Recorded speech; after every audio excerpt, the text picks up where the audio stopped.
How's it going with you guys? I want to talk to you guys about pattern recognition. I think that this is one of the biggest underrated skills that any founder can have. Let me explain. Most people will say that you're paranoid or this guy's delusional when you pick up on subtle patterns that other people don't pick up on.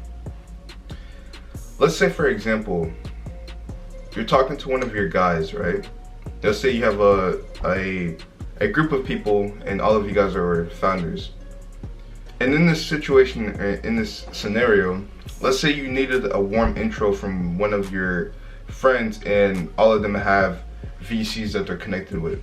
So you go to one of your guys and you ask him, hey, can you warm intro me with X investor? The guy says yes, and you set up a meeting with the VC, but something happens. That same VC ghosts you twice, and you start wondering, why did that happen if I was warm introed? So you talk to that same person, and the more you talk to him, you start to see that this same person wants you on their team. So they start saying subtle remarks like, hey, fire your co-founder, or things to basically push you to isolate you. So you start asking questions. Why did that same VC that he warmed intro me to, why did he ghost me twice? Could he have told him not to do the meeting with me, but acted like he wanted to give me that warm intro? These types of questions you ask yourself, most people would think you're paranoid, but once you start putting the pieces together and start seeing what's going on, you start to see that you're not really paranoid at all, and your gut really doesn't lie. So you see, most people think that life is really just this is all there is to life. It's just a physical thing. But what if I told you that there was more that meets the eye? More sensations that you just aren't tuned into with, but others are. And that's the gut. So you see all these people, they get scammed at their business, like they get done dirty because they weren't paying attention to the signs early on. You should probably pay attention to the signs going on. And that's one of the biggest things. Most people think that's all sweet and all fun and games, but it's not. People are vultures. Even you can have good intentions, but a lot of people are going to not have the same type of intentions. So like, for example, if someone sees you as like naive, then they're going to look at you like, yo, this guy's an easy lick. Even though you're probably not, you just look in a pure innocent.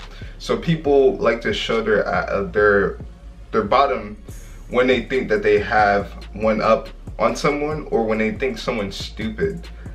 Those are one of the two biggest mistakes that anyone can make. I would never underestimate anyone, because looks can be deceiving. That same guy that you looked at and thought that he was stupid and naive, it's the same guy that's probably running circles on you and is probably like 8, 9, 10 steps ahead. So when you look at these things and you look at these cautionary tales that goes on in the founder world, you see the same story plays out because people just weren't paying attention. They probably got that feeling about that business deal or that investor, but they didn't listen, and that's what got them cooked. So this video is basically to make you guys aware of the games that people run. Most people really aren't genuine, and they're looking at you as, what can I get out of him? And quite frankly, you got to learn that the hard way. You know, you could have really good intentions trying to make sure that everyone else succeeds, but the other person could be using you as an easy lick, and that's really what it is. So I want you guys to pay attention. Really, that's really the biggest thing. Pay attention, because people out here are playing chess. You could be just acting like, you could just be playing around acting like nothing's going on, but people around you are playing chess and observing your moves to see how you act. so that they can see what's the best way that they can one up you. But my whole thing is, don't compete. People who compete have already lost. If you're competing, you have already lost. I don't compete because I'm in my own lane. So you have to build something so undeniable that you can't compete, because you have made your own lane and you have built your business upon secrets that most people don't know about.